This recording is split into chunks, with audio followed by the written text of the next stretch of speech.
Maafisa 12 wa FBI waliofutwa kazi wanadai kuwa walifutwa kazi kinyume cha sheria kwa sababu walipiga magoti wakati wa maandamano ya kupinga ubaguzi wa rangi huko Washington DC miaka 5 iliyopita.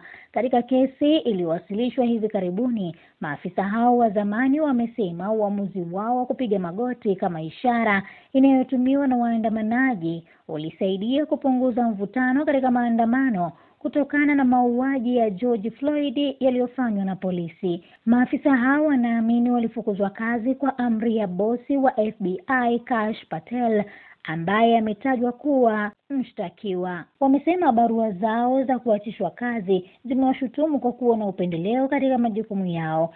FBI imekataa kutoa maoni kuhusu kesi hiyo. Maafisa 12 waliofukuzwa kazi, wanawake 9 na wanaume 3, wamesema walikabiliwa na kundi la watu walipotumwa katika mji mkuu wa Marekani tarehe 4 Juni mwaka 2020, na walikuwa wakipambana na hali ya hatari ambayo hawakuwa wamejitayarisha vyema.